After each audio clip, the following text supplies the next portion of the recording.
enfrentan los millennials la crisis de mediana edad? ¿Cómo enfrentamos los millennials? Ay, ¿cómo enfrentamos los millennials? Ya, ok. ¿Por qué te molesta tanto que sea millennial? ¿Te parece como para la risa? ¿Qué generación eres tú? Lo voy a buscar porque te voy a empezar a buscar todas las características de tu generación. Generación tecla. Lo voy a buscar. Bueno, para hablar de esta... Ah, es boomer, Aldo. Eres boomer. Oh, mala generación. No, pésima. Pésima generación, funadísima generación. Nunca aprendimos nada. No aprendimos cómo tratar a la gente, no aprendimos feminismo, no aprendimos a criar a los cabros chicos. Sí, pésimo. Todo mal. Dante Castillo, sociólogo académico de la Universidad de Santiago. ¿Cómo estás, Dante? Gracias por estar con nosotros. ¿Qué tal? Buen día, gracias por la invitación. Básicamente nos interesa en la conversación, como hay una brecha generacional en este programa tan amplia y que se hace tan evidente, habitualmente esto es tema de conversación. Remarcar demasiado. Porque estamos viviendo en un mundo gobernado por millennials, o sea, en un país gobernado por millennials, para decirlo de alguna manera, donde las políticas se dictan a partir de cambios que son significativos, porque estamos discutiendo temas que se pusieron sobre la mesa a partir de los millennials, como son, por ejemplo, la brecha de género, los sueldos, cómo tratar a las mujeres, un montón de cuestiones que son muy fundamentales. ¿Cómo ha cambiado el mundo a partir de la irrupción de los millennials? Claro, lo primero es que en realidad cuando hablamos de millennial estamos hablando de un público también heterogéneo y dependiendo de la sociedad en la que nos encontramos. Millennial en Chile también tiene varias expresiones, entonces yo creo que para hacer este tipo de análisis hay que tener consideraciones a los lugares de origen. Y el tiempo escaseaba antes, así que le echamos con brocha gruesa en esta de. Ahora, ¿qué es lo que sucede con los millennials? Que la característica fundamental es que son los que hicieron la transición entre lo que uno llamaría la sociedad del siglo XX y la emergencia de las nuevas tecnologías. Ese público, esa ciudadanía que en Chile tiene alrededor de entre 35 y 40 años y que enfrenta ciertas problemáticas que al mismo tiempo son evidencia de ciertas decisiones que hemos tomado en la sociedad en términos económicos, culturales, educativos. Entonces, lo que uno observa en las expresiones o en los dilemas, los desafíos, los aciertos de los millennials es lo que tenemos como expresión de esas decisiones que hemos tomado en los últimos 50, 60 años. Es bien interesante mirarlo desde ahí. Entonces, cuando hablamos, por ejemplo, como temas de cohesión social, equidad, igualdad, tenemos que mirarlo también en cómo se expresa. Es un súper buen indicador mirar el tema. Tenemos una sociedad más cohesionada, más dispersa a partir del gobierno de los millennials. Eso tiene que ver también con nuestras decisiones sociales. ¿Sí? Ahora, hay un tema interesante con respecto a los millennials que tiene que ver con la crisis de mediana edad que viven todas las personas, probablemente a lo largo de su ciclo vital, pero que en esta generación en particular tiene que ver bastante marcado con el tema de las expectativas y de lo que se esperaba de los millennials, o lo que se espera de nosotros los millennials. Ya, lo voy a poner en personal si no me miran feo acá, pero cumplir con lo mismo o lograr tener lo mismo que tenían nuestros padres, ¿no? Y que hoy en día se hace muy difícil por temas que hablábamos recién con Joseph Ramos económicos, por temas también sociales, han cambiado las prioridades también, pero hay una crisis donde probablemente uno llega a los, 35, 40 años, la década de los 40, y dice, mis papás a esta edad habían logrado todo esto, yo ni siquiera voy a poder tener una casa. Claro. Es una crisis igual interesante en ese sentido, a diferencia de lo que pudo haber sido las crisis de mediana edad, como se dice, de las generaciones anteriores. Claro, hablar de crisis de mediana edad generalmente apela a la subjetividad individual. Lo que yo creo que deberíamos hacer para mirar este tema es que hay una tensión entre mi biografía individual y mi vínculo con el entorno social. Entonces, por ejemplo, cuando uno dice que este fenómeno de esta crisis de mediana edad retrocede en el tiempo, una crisis que antiguamente generaciones teníamos entre los 50 y los 60 años, cuando uno hace una evaluación, y eso puede ser bueno también, cuando uno evalúa el devenir, pero hacer esa evaluación de mi ciclo vital entre los 30 y los 40 años a veces parece medio exagerado, pero eso también tiene que ver con cierto, entre comillas, dependiendo quién lo diga, empobrecimiento de los millennials y el entorno en que les tocó vivir. Recordemos el 2008 a propósito de temas económicos, la crisis subprime, y entonces tener una comparación con una generación anterior que dependiendo también todas las diferencias culturales, podría haber leído mejor. Es decir, emancipación de la casa a los 18 años, 20 años, en generación anterior era normal. Entonces, esa condición de base ha hecho también que se expresen emocionalmente ciertas características en un grupo de los millennials, como por ejemplo sentirse fracasado, apoyarse en medicamentos o buscar soluciones de manera individual, o pensar que los problemas que yo vivo son exclusivamente personales y no que son reflejo también del vínculo que hemos establecido con las relaciones sociales. O sea, no es solo lo que uno vive como millennial, no depende exclusivamente de las decisiones que yo como persona individual tomé durante mi trayectoria vital, ¿no es cierto? Hay decisiones, hay características, está la economía, está la educación que de alguna forma también refleja. Y la expectativa entonces para este grupo o para esta expresión cultural han sido bien duros respecto de lo que ocurría anteriormente.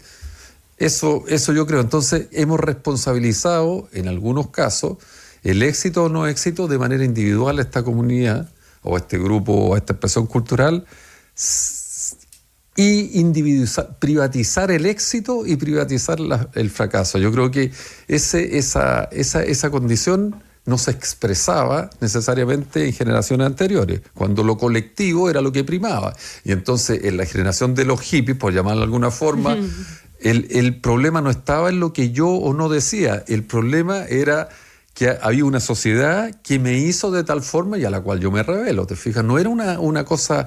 Yo creo que lo que pasa con los millennials o con las generaciones que son ahora nacidas en el mundo digital y de la comunicación instantánea es que de alguna forma también les privatizamos el éxito y el fracaso.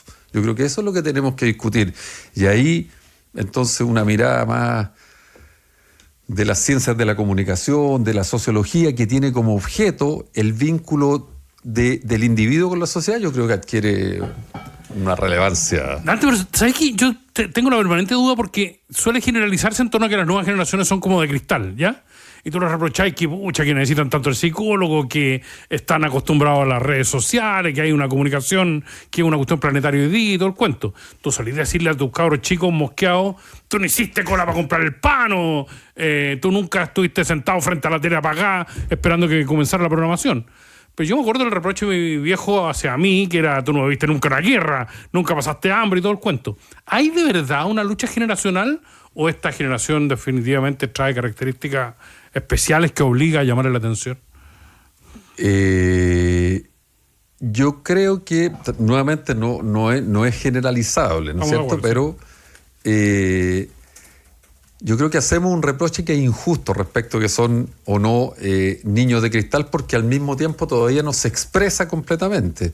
Recuerda que en el año 2006, cuando la generación millennial se toma las escuelas básicas, el actor juvenil estaba completamente invisibilizado. Lo que decíamos en los años 2005 era el ejemplo de una juventud que no estaba ni ahí. El Chino Río. Pero sin esa juventud, no habríamos tenido los cambios, o no habríamos tenido gratuidad en la educación, no habríamos repuesto temas que estuvieron postergados por mucho tiempo. Esta que ya no habría llegado al gobierno, digamos, seamos objetivos. Entonces, si eso es de cristal, entonces imagínate, por eso te digo que ahí hay una crítica injusta respecto a lo que pasa, es que indudablemente para generaciones, y eso es parte del pensamiento clásico, ¿no es cierto?, cualquier historia pasada fue mejor dependiendo de quién la habla.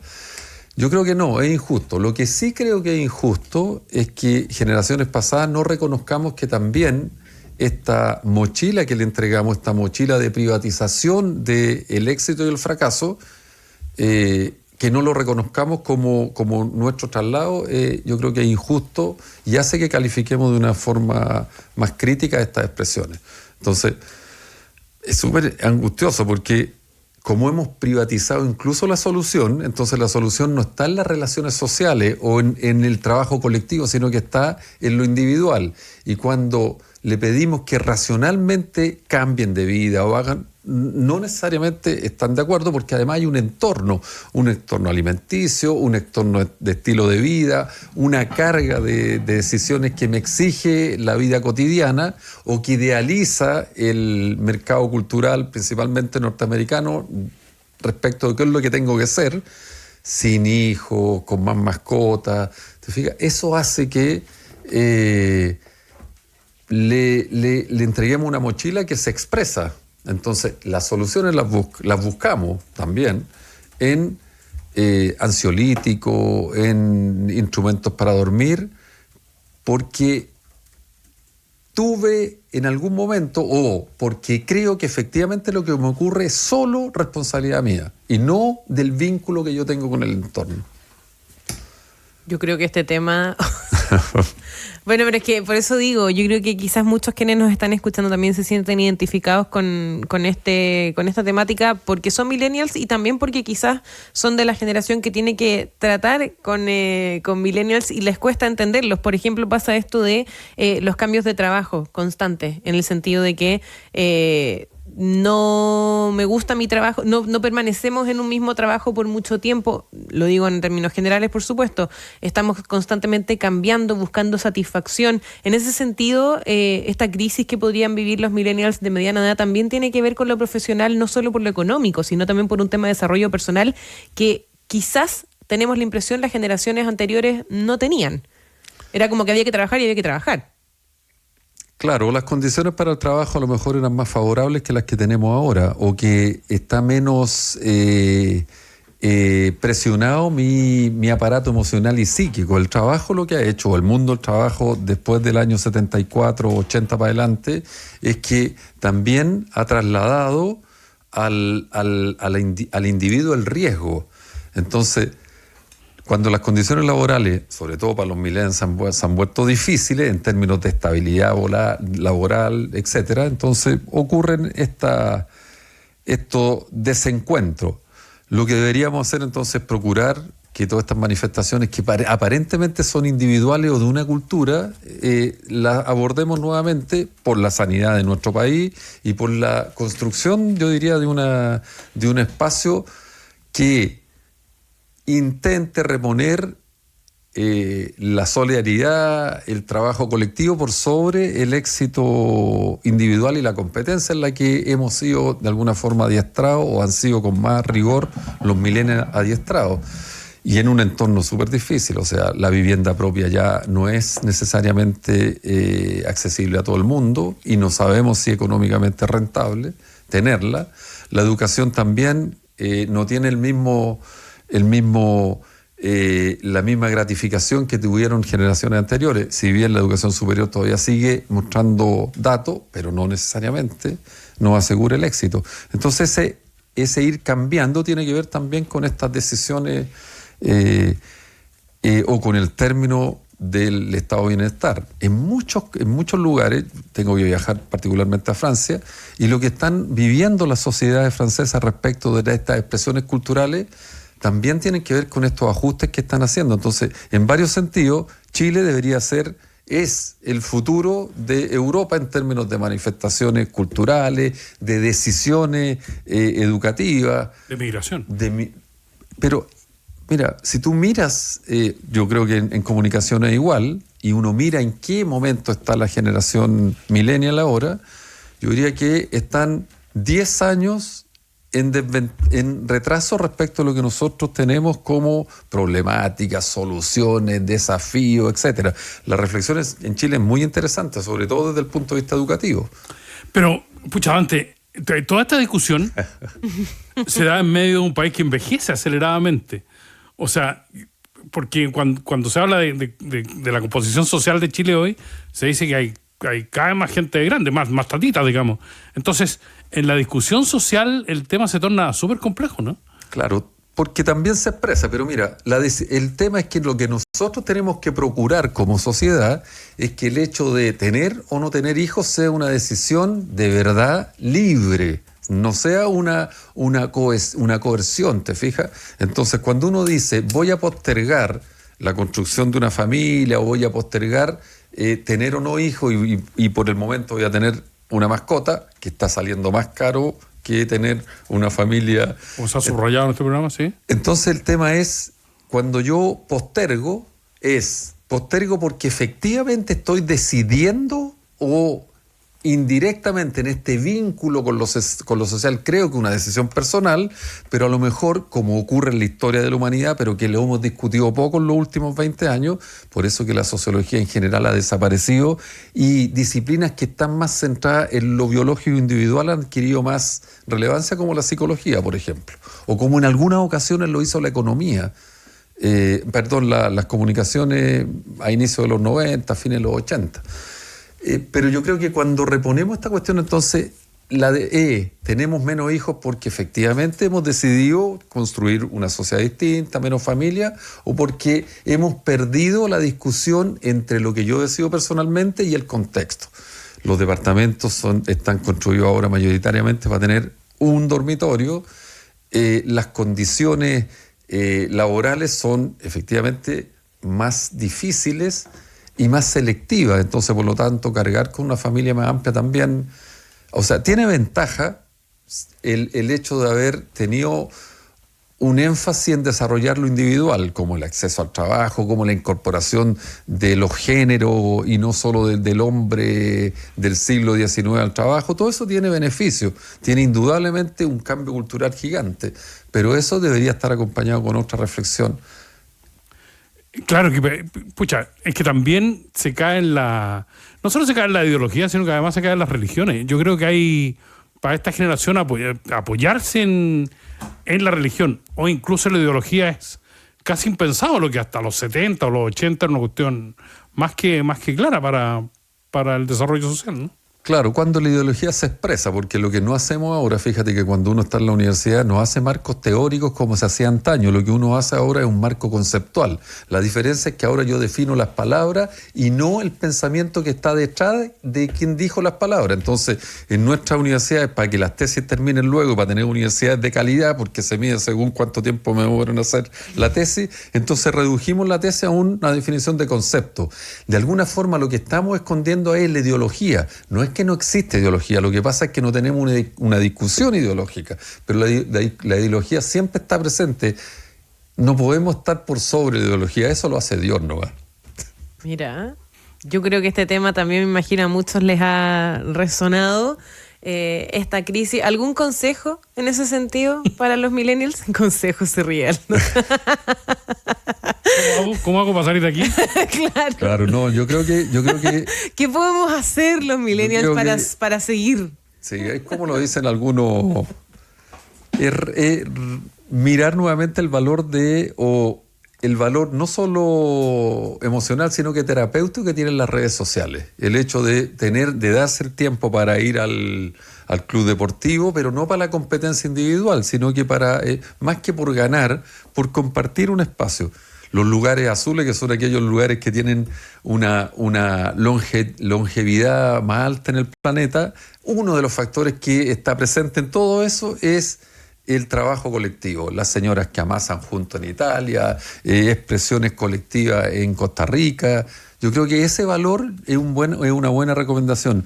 Generar más comunidad que el individualismo. No te quiero decir que a mal de mucho consuelo de tonto, pero tiene un valor terapéutico y al mismo tiempo me obliga de alguna forma también a repensar aquello que está oculto, cuáles son, por ejemplo, lo que acabamos de mencionar, la ideología que está detrás y que de alguna forma también se relaciona con las decisiones individuales. Por ahí va la cosa. O sea, pensar que no todo es nuestro y que el éxito lo deberíamos compartir entre lo que yo hago salir un poco del individualismo, y el contexto, claro.